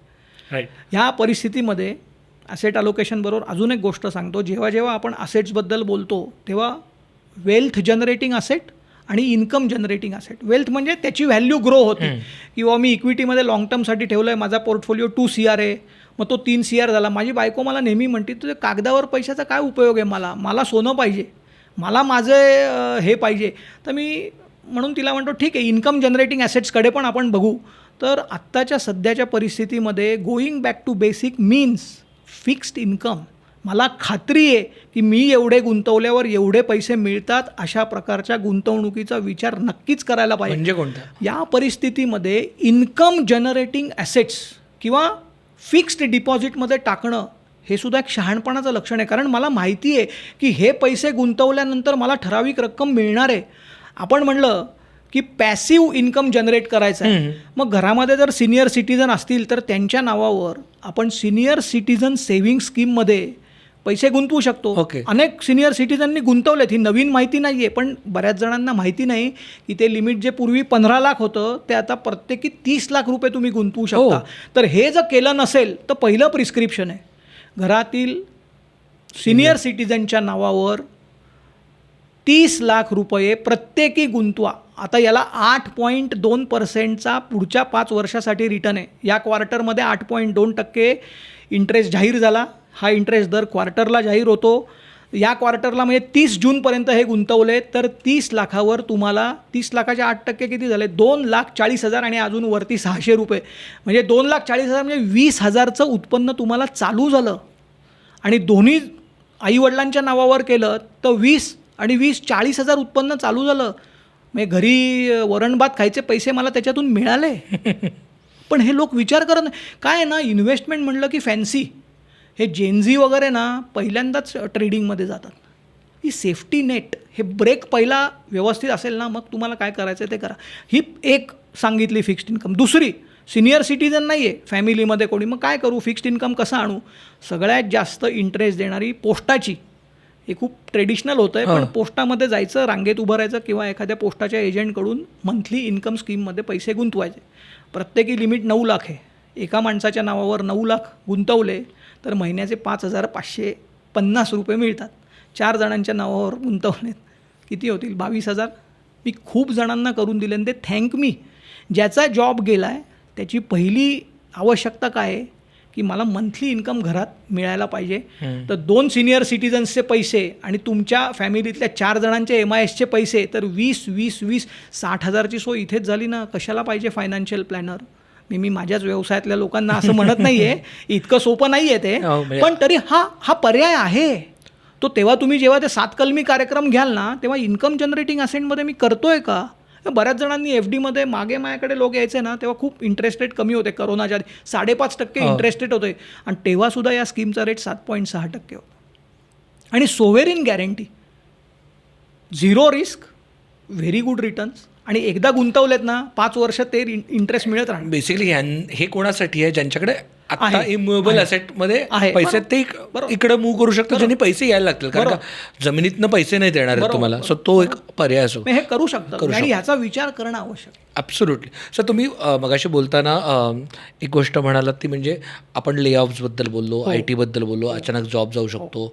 आणि ह्याच वेळेला सगळ्यात फॅन्सी ट्रेंडिंग गोष्ट आहे म्हणजे fire at 50, fire at 40, fire at 35 वाचलं मी काल. म्हणजे financially independent retire early at 35ला आता करिअर सुरू होतं मेडिकलच्या स्टुडंट्स आणि तिथे रिटायर होण्याची गोष्ट करतात लोक. सर मला जेन्युनली हे विचारायचं आहे, लोक फायर ॲट 35 बोलत आहेत, पण I am worried about getting fired at 45. अगदी बरोबर. म्हणजे आत्ता इवन AVP लेवलची लोक जे असिस्टंट व्हाईस प्रेसिडेंट वगैरे आहेत, ते 45 वयाचे असताना ज्यांना 5-5, 6-6 लाख रुपये पर मंथ पगार आहे, ते फायर होऊ शकतात कोणत्याही क्षणी. तर त्यांनी फायनान्शियल प्लॅनिंग कसं केलं पाहिजे टू गेट तुम्ही if you get fired, how do you manage your financial. तू मग एवढा वेळ मी असं कधी विचार नव्हता केला की फायरच बोलायचो आपण, तू त्याला एक ईडी जोडला, फायर्ड. मी 3 वर्षापूर्वी आय टीमध्ये 25 वर्षाला काय म्हणतात, सिल्व्हर ज्युबिली का, हां 25 वर्ष पूर्ण झाली आणि माझ्या डोक्यात तो किडा आला की एका करिअरमध्ये 25 वर्ष पूर्ण झाल्यावर थांबावं. तर मी थांबलो, मी स्वतःहून थांबलो. पण माझ्याच कंपनीमध्ये त्यानंतर 6 महिन्याने ज्या लोकांना काढलं त्यांना सिव्हिअरन्स पॅकेज, कॉम्पेन्सेशन पॅकेज असं दिलेलं असतं. साधारण या कॅटेगरीतल्या लोकांकडे बऱ्यापैकी चांगला कॉर्पस झालेला असतो. त्यामुळे आपण आता हे रिटायरमेंट प्लॅनिंगचं गणित, रिटायरमेंटसाठी किती जमवायचे हा भाग आपण काढून टाकू. जमलेल्या पैशामधून मला आता मॅनेज कसं करता येईल हे बघू. तर या गणितासाठी समजा एखादा 40व्या वर्षी म्हणजे फायर होऊ दे किंवा 45व्या वर्षी फायर होऊ दे, आता पुढची 30 वर्ष असा आपण त्याला होरायझन बघितला आणि आपण असं म्हणलं की या व्यक्तीची महिन्याचा खर्च समजा 1,00,000 रुपये आहे. हा 1,00,000 रुपयाचा खर्च दरवर्षी 6% एवढ्या महागाईनी वाढत जाईल आणि हा खर्च मला पुढच्या 30 वर्षासाठी भागवायचा आहे. तर त्याच्यासाठी माझ्याकडे आज किती पैसे पाहिजेत हे गणित आपण मांडणार. बरोबर. म्हणजे 1,00,000 रुपये आज आहेत महिना, पुढच्या वेळेला ते 6% महागाई असेल तर 1,06,000 होतील, त्याच्या पुढच्या वर्षीच्या जुलैमध्ये ते 1,12,000 होतील. अशा पद्धतीने वाढत गेले तर, आणि ते सगळे पुरण्यासाठी माझ्याकडे आज किती हवेत हे गणित आहे. तर आपण असं समजू की आता मी काही रिस्क नाही घेऊ शकत ना, माझं रिस्क प्रोफाईल 0, मी रिस्कच घेऊ शकत नाही, त्यामुळे मी फक्त FDमध्येच गुंतवणार. तर आपण असं गणित धरू की जेवढं इन्फ्लेशन आहे माझ्या FDमधून तेवढेच रिटर्न मला मिळतील. म्हणजे मी त्याच्यापेक्षा जास्त पण नाही करणार, कमी पण नाही करणार. हे ॲझम्पशन आपण धरलं तर पुढच्या 30 वर्षासाठी इन्फ्लेशन ॲडजस्टेड 1,00,000 रुपये महिना म्हणजे 12,00,000 रुपये वर्षाचे जर मला सस्टेन करायचे असतील तर माझ्याकडे 3.6 कोटीचा कॉर्पस पाहिजे. हा 3.6 कोटीचा कॉर्पस माझा 30 वर्षांनी झिरो होईल, पण मी त्याच्यातून दरवर्षी 1,00,000 रुपयाचा खर्च करू शकतो. आता एक स्टेप खाली येऊ, समजा 1,00,000 नको आहे मला, 50,000च मी बाबा एकदम मेट्रो सिटीमध्ये नाही राहणार, Tier 2 सिटीमध्ये राहीन, मी कमी खर्च करीन, मी 50,000च खर्च करीन. तर 3.6 कोटीच्या ऐवजी मला 1.8 कोटी निम्मे झाले. एखादा म्हटला नाही नाही नाही नाही माझी लाईफस्टाईल जी आहे ना ती कॉम्प्रोमाइज नाही करणार मी, म्हणजे गिरेंगे तो भी टांग ऊपर, असं काही जणांची मी चुकीचं आहे असं म्हणत नाही, पण मला 1,50,000 रुपये महिना खर्च होईलच. मग त्याला त्या प्रपोर्शनमध्ये चेंज केलं तर 5.4 कोटी एवढे पैसे तुमच्याकडे आत्ता हवेत. आणि मी ह्याच्यात कुठेही रिटायरमेंटची स्ट्रॅटेजी बोललोच नाही. मी म्हणलं हे पैसे घ्या, FDमध्ये टाका आणि इन्फ्लेशन जेवढं आहे ते इन्फ्लेशन ॲडजस्टेड रिटर्न घ्या. तर हे आकडे आहेत. बरं, याच्या पुढे जाऊन सांगतो. आता हे पॉडकास्ट बघणारे सगळेच या स्टेजमध्ये असतील असं नाही. पुढच्या स्टेज मागचा शहाणा एखादा 25 वर्षाचा 30 वर्षाचा जर हे पॉडकास्ट बघत असेल तो म्हणेल अरे काय आनंद, काय आकडे सांगतो, 1.8 कोटी, 3.6 कोटी, 5.4 कोटी, कोटीच्या कोटी उड्डाणं, हे फक्त पॉडकास्टमध्ये ठीक आहे. नाही, हे प्रॅक्टिकली शक्य आहे. पुढच्या 15 वर्षामध्ये जर मला 1 कोटीचा कॉर्पस जमवायचा असेल तर ते सहज शक्य आहे. मी माझ्या बायकोसाठी केलं, तिचा अजून त्याच्यावर विश्वास बसत नाही आहे, मी कॉन्फिडेंटली सांगतो आहे की हे शक्य आहे.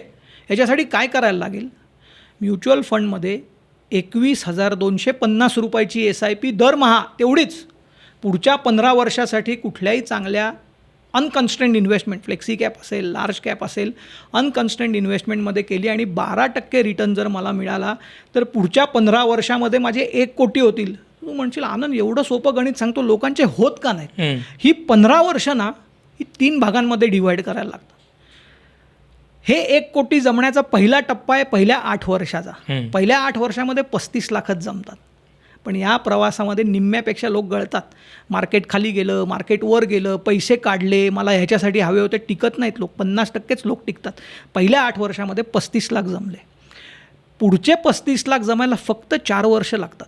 म्हणजे 9 ते 12 अजून 35 लाख आले आणि त्याच्या पुढचे 35 लाख यायला फक्त 3 वर्ष लागतात. सो 8, 5, 3 निम्मे लोक पहिल्या 8 वर्षात गळतात. जे राहतात ते पुढे टिकतात, ते 1 कोटी जमा करू शकतात. त्यामुळे हा पॉडकास्ट बघणाऱ्यांना जर असं वाटत असेल हे शक्य नाही, 21,500 रुपयाच्या SIPमध्ये पुढच्या 15 वर्षात तुम्ही 1 कोटीचा कॉर्पस जमा करू शकता. 3 कोटीचा कॉर्पस जमा करायचा असेल 63,000ची SIP हवी आहे. 2 कोटीचा करायचा असेल त्याच्यामध्ये 21 जुने 42,000. इतकं सोपं गणित आहे. 2026मध्ये जर सर्वाईव्ह व्हायचं असेल तर कोणत्या 5 गोष्टी आत्ताच्या आत्ता ताबडतोब थांबवल्या पाहिजेत? पहिली गोष्ट डेट ट्रॅप. हे it is very easy to go in to debt trap. Buy now pay later, full stop. म्हणजे नाहीच, त्याच्यावर काटच मारली पाहिजे की मी हे करणार नाही. जर एखाद्या गोष्टीसाठी मी वाचवून ती घेऊ शकत असेल तोच विचार करायला पाहिजे. दुसरी गोष्ट, जे आपण म्हणतो एक काटकसरीचा मंत्र राष्ट्राच्या लेवलला दिलेला आहे, तो आपल्या कुटुंबासाठी लावणं पण गरजेचं आहे. त्यामुळे अनावश्यक खर्चांना कात्री हे मस्ट आहे. म्हणजे बाय नाऊ पे लेटर तर आहेच आहे, पण माझे जे खर्च आहेत ते पण कमी करता येईल का? आता आपण CEO म्हणलं ना, तर मला बॉटम लाईन खाली आणणं आवश्यक आहे. ते तर अनावश्यक खर्चांना कात्री हाही मुद्दा आहे. तिसरं सगळ्यात महत्त्वाचं, जेव्हा आपण थोडेसे टेन्शनमध्ये स्ट्रेसमध्ये असतो ना, ते माझ्या बाबतीतही झालं आहे. I am being very candid. मी इथे हे ॲक्सेप्ट करतो आहे. मिडलाईफ क्रायसिस म्हणतात ना, 35 ते 40 वर्षामध्ये मला माझ्या कंपनीतला एक मित्र अप्रोच झाला. म्हटलं तुला थोडे जास्त पैसे कमवायचे आहेत का रे? म्हटलं म्हणजे काय? नाही, ते एक मीटिंग्ज असतात, ते थोडं बिझनेस लेवलच्या मीटिंग्ज असतात, तर तू अटेंड कर. ह्या ली मेरिडियनमध्ये एका पॉश कॉन्फरन्समध्ये मी गेलो. मला वाटलं काहीतरी असेल. म्हटलं काय रे बाबा? नाही, इन्व्हेस्टमेंट करायची आहे आणि रिटर्न्स एकदम चांगले आहेत. म्हटलं वा, चांगलं आहे ना, business, you on the business. तर ती पहिली मीटिंग झाली, त्यात त्यांनी काहीच सांगितलं नाही. मला काहीतरी डाऊटफुल वाटायला लागला. मी फायनान्शियल प्लॅनिंगबद्दल वाचलं होतं, चालू केलं होतं स्वतःचं, इतरांचं करत नव्हतो. हे लोक म्हणतील फायनान्शियल प्लॅनर आणि हा स्वतः कसा काय फसला, पण मी फसलो आहे. दुसऱ्या मीटिंगमध्ये तो म्हणला की आमचा एक खूप हाय लेवल ऑफिशियल आहे, तो तुला येऊन भेटेल. आणि मग त्यांनी मला स्वप्न दाखवायला सुरुवात केली की सोमवारी सकाळी तुम्ही लॉन टेनिस खेळताय, तुम्ही आठवड्यातले 2 दिवस काम न करता तुम्ही तुमची स्वतःची मर्सिडीज घेऊन लाँग ड्राईव्हला गेला आहे. आणि मी त्या ट्रॅपमध्ये फसलो आणि मी त्या माणसाला 10 लाख रुपये दिले. आणि ते पैसे दिल्यानंतर मला कळलं की हे मल्टी लेवल मार्केटिंग कुठल्या तरी सिंगापूरच्या कंपनीचं आहे, मला नाव आता आठवत नाही. आणि ते अशा प्रकारे लोकांना मी फसलो आहे. त्यामुळे आर्थिक प्रलोभनांना बळी पडू नका. हे एक आर्थिक प्रलोभन आहे. आणि जेव्हा आपल्याकडे पैसे नसतात ना, तेव्हा आपण हे जास्त करून असंच बघतो. आणि सायबर फ्रॉड पण आहेत. सायबर फ्रॉड तर मी बोललोच नाही, तर आर्थिक प्रलोभन आहेत. ते तुम्हाला स्वप्नच अशी दाखवतात ना, तेव्हा आर्थिक प्रलोभनांना there is no shortcut to creating wealth, to creating income, to creating money. त्यामुळे आर्थिक प्रलोभनांना बळी पडू नका. दुसरं आर्थिक प्रलोभन म्हणजे मला क्विक कॅश. आणि बहुतेक जेनझी त्याच्याकडे जातात, ते म्हणजे ट्रेडिंग. की अरे मी महिन्यामध्ये ना 5-10 हजार ट्रेडिंग करूनच कमवतो. तू 10 पैकी 1 किंवा 2 वेळेला कमवू शकत असशील तर चांगली गोष्ट आहे. 7 ते 8 वेळेला तुझे लॉस होतात आणि तो लॉस जर तुला मिळालेल्या पैशापेक्षा जास्त असेल तर ते अजूनच अधिक हे. आणि सेबीनी यू मस्ट हॅव रेड की ऑफिशियल रिपोर्ट पब्लिश केला आहे, more than 90% individual traders are losing their money. So trading is a strict no. आणि वरचे 7% पण आफ्टर टॅक्स नाहीच कमवत. ते नाहीच कमवत. आणि जे कमवतात ते इन्स्टिट्यूशनल इन्व्हेस्टर्स आहेत, तुम्ही नाही आहे. आणि ठीक आहे, असतील 5-7% कमवत असतील, पण ते त्या दृष्टीने अभ्यास करतात, ते त्यातले तज्ज्ञ आहेत. त्यामुळे ज्या गोष्टीची आपल्याला माहिती नाही तिथे जाऊ नका. गुंतवणूक अतिशय सोपी ठेवा, फ्लेक्झिबल ठेवा, आर्थिक उद्दिष्टांच्या दृष्टीने योग्य राहील. एक सल्ला डूजमध्ये देतो, टू डोंट स्विच लेस. मी एक पुस्तक वाचलं, ते मला भयंकर आवडतं आणि मी कायम वाचतो. 7 habits of highly effective people, हे स्टीफन कोव्हेचं पुस्तक आहे. त्याच्यामध्ये त्यांनी एक संकल्पना दिली आहे की 2 सर्कल असतात, सर्कल ऑफ कन्सर्न आणि सर्कल ऑफ इन्फ्लुएन्स. बरोबर. 90% लोक सर्कल ऑफ कन्सर्नबद्दल बोलतात. राजकीय परिस्थिती काय आहे, जागतिक परिस्थिती काय आहे, हे असंच चाललं आहे, ते तसंच चाललं आहे. खूप बहुतेक वेळा आपण ह्याच्याबद्दलच बोलतो. हे आपण बदलू शकतो का? मार्केटमधली व्होलॅटिलिटी आपण बदलू शकतो का? The answer is no. The second circle is circle of influence. मी काय करू शकतो?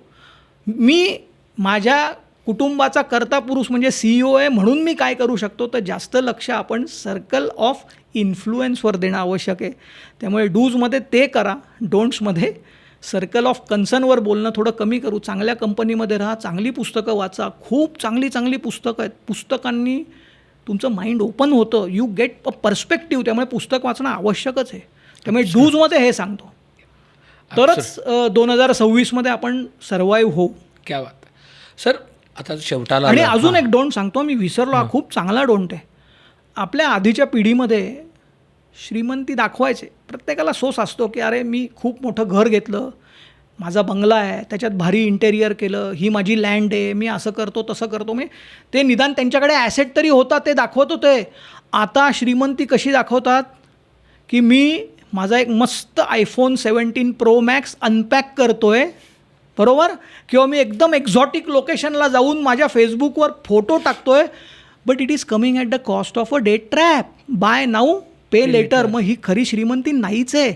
ज्या वेळेला आपल्याला लक्षात येईल की ही श्रीमंती फक्त स्टेटसवर आहे, तर हा सगळ्यात मोठा डोंट मला असं वाटतं की तो डेट ट्रॅप अवॉइड करा. श्रीमंती दाखवण्यासाठी नाही आहे, ती असावी लागते म्हणून त्याला श्रीमंती नाही म्हणत. आरोग्याने श्रीमंत व्हा असं नाही म्हणत. आरोग्याने आपण संपन्न होतो, आपण शिक्षणाने समृद्ध होतो. तर श्रीमंत ही खूप छोटी व्याख्या आहे, ती तर आपण विसरूच.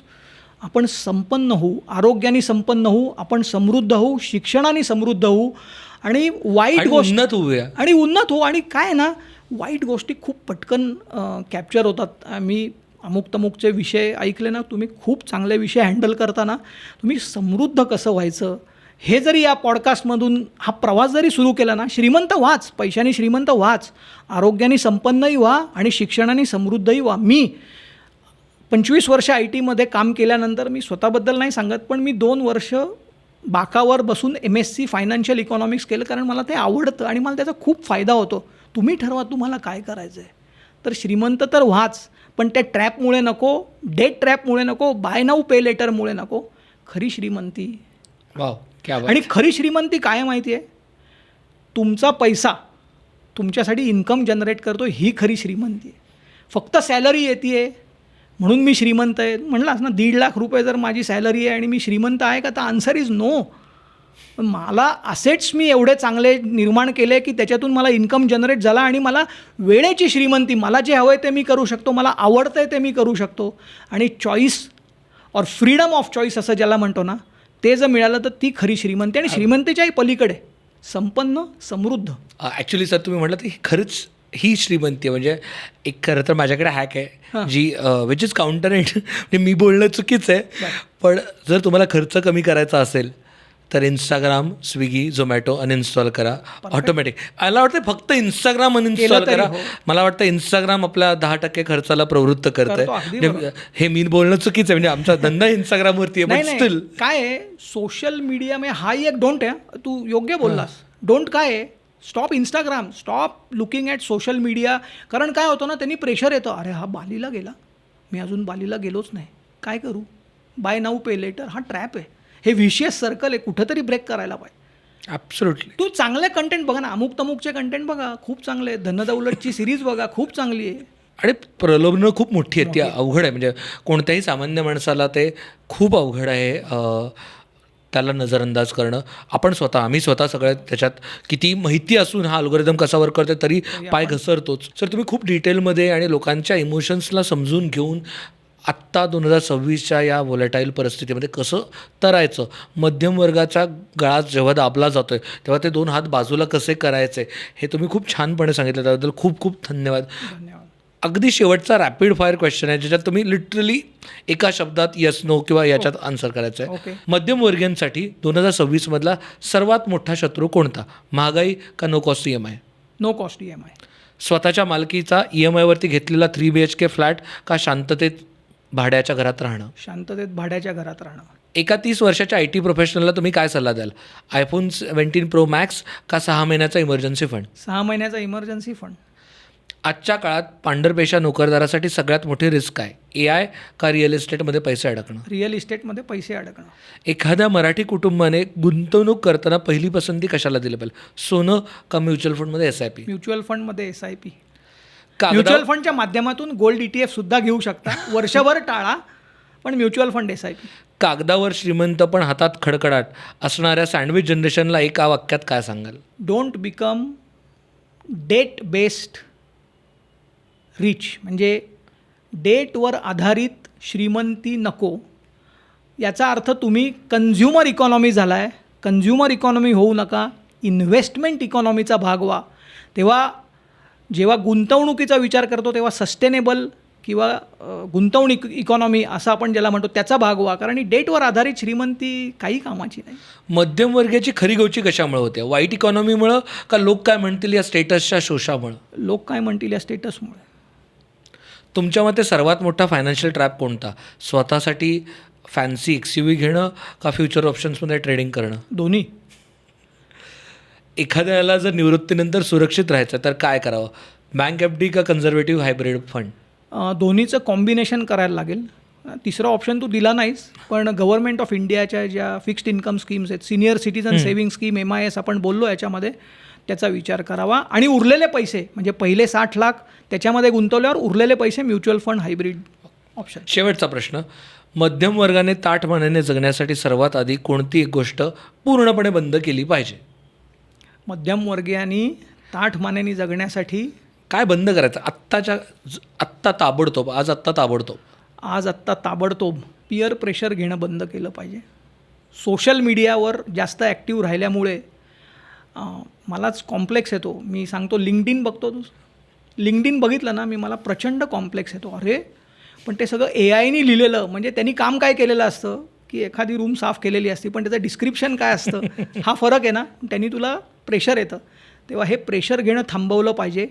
स्वतःची सर्जनशीलता ओळखून मी काय चांगलं करू शकतो, आणि AI machine is not going to replace us. एखादा माणूस जो ते मशीन चांगलं वापरू शकतो तो मला रिप्लेस करणार आहे. मग मी त्या दृष्टीने काय शिकू शकतो? तर मला असं वाटतं की हे थांबवा, पण त्याच्याचबरोबर श्रीमंतच नाही तर संपन्न आणि समृद्ध कसं होईल याचा विचार करा. क्या बात आहे. Thank you so much sir. तुम्हाला आजचा एपिसोड कसा वाटला हे नक्की सांगा.